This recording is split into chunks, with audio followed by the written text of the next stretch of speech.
So I went to Monterey to the language school and went twice. So I learned Serbo-Croatian first, then I learned Czech.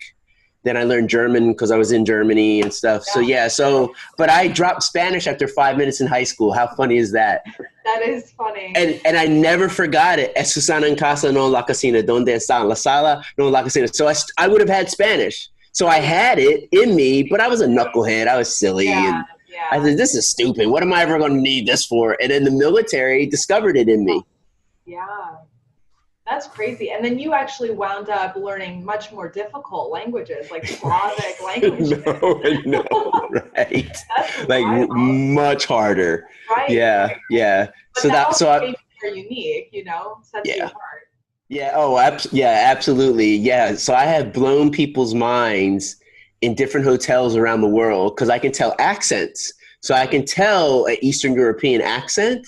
Right. And so I'll say, oh, where are you from? And they say, oh, I'm from Bosnia. Or, oh, I'm from, Croatia. I'm like, oh, dobar dan, kako se vi? They're like, right, excuse me.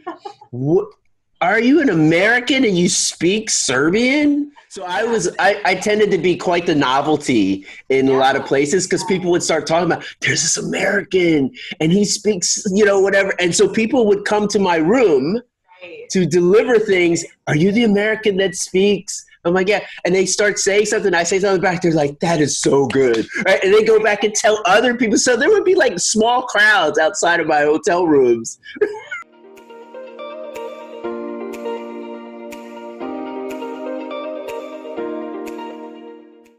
Pat watched me he watched me in action. So he was like, whoa, how you shorten the degrees of separation so quickly with people.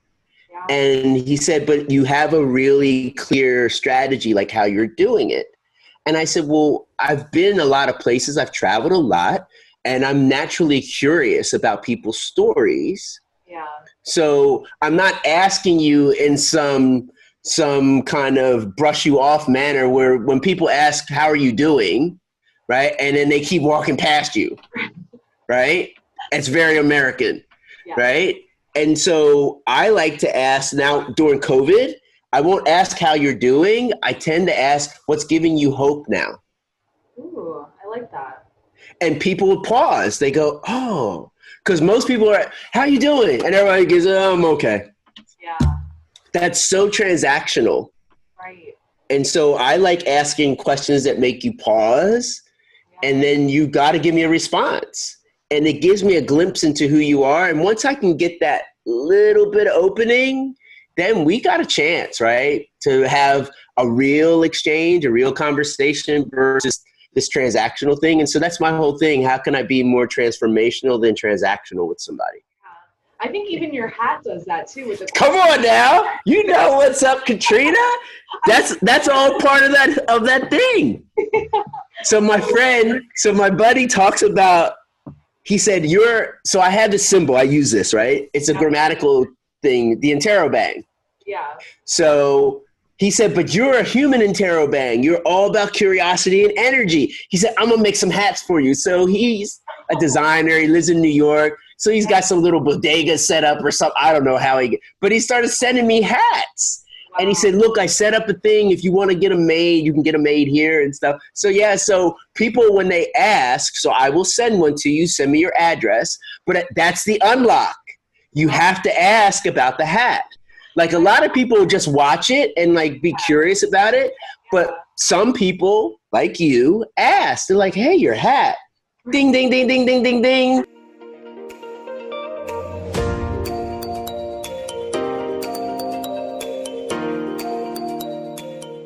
Shifted into an entrepreneur mindset and sustainability for your lifestyle. So what inspired that? And can you tell me more about Catalyst with a K as well? So when I was at Nike, I actually was like an internal consultant. So I had an entrepreneurial mindset that got started and shaped there. I didn't have that term. I wasn't using entrepreneur, but I heard this intrapreneur later, like after I'd left, and I said, oh, I was behaving that way, where I was, an individual contributor within the larger entity. I got my orders or my briefs or my projects from senior executives, and I worked all over the company. So I had to create a certain approach to the work that was very entrepreneurial, because otherwise I wouldn't survive. And so what I decided was, my agenda is you. That's what I would tell people. If you shine, I shine. And so that was always the way I approached it. It wasn't about me trying to go after a new title or some lofty position. I was just trying to make everyone better, to be that catalyst, right? An excitatory agent, that spark. And if you shine, I'll shine, because I know you're going to talk about the work we did together. So I won't even have to solicit those testimonials from you. You'll be my hype team. So I ended up really honing that and learning about that while I was at Nike. And then I left in 2004. And then I started to understand even more the role of being an entrepreneur and the importance of it. But as one of my friends taught me a really important lesson as an entrepreneur, he said, you can have a business or you can own a business. He said, there are a lot of people who have a business, Kevin, but they don't own their business. If you own your business, you'll do some of the things that are unpleasant, the things you don't like, the things that aren't necessarily the fun things, right? Or the sexy things, right? Or that you don't think are really creative, but they're necessary. And you don't have to be an expert in those, but you have to be willing to kind of get in there a little bit and understand how these things work. And so once I learned that part of it, that was my unlock, if you will. That really did unlock a lot of my ownership of my work completely, holistically, versus just what I enjoy doing, the creative stuff, the problem solving, the collaboration piece. No, I own my business.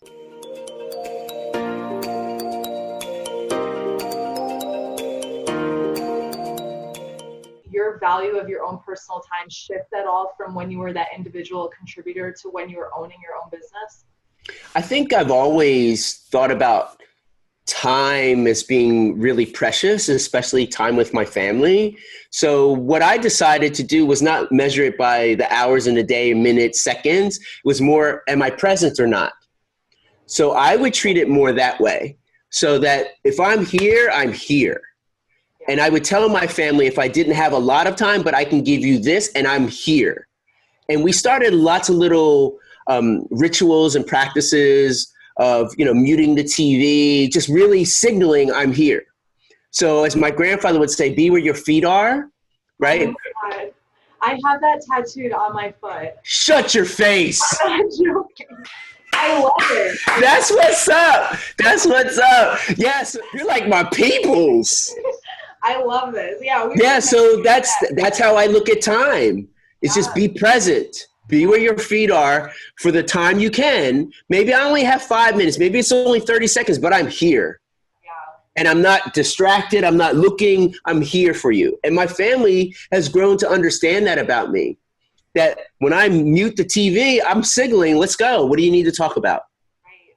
Right. And with other people, I'm the same way. And so a lot of people have always commented on how present I am. Mm-hmm. But what I've discovered is the power of that too. I love that when you're with your family, it's not, hey, I could be making money right now. It's like, hey, I want to get to know you and be in this moment. So let's turn the TV off and just be present to one another.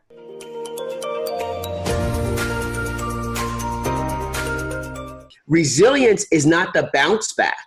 She talks about it as sustained determination. Ooh. Hanging in there. Keep showing up. Keep going, right? Keep fighting the good fight and believing that I can find a way. And always just keep in mind, I'm not falling back to that.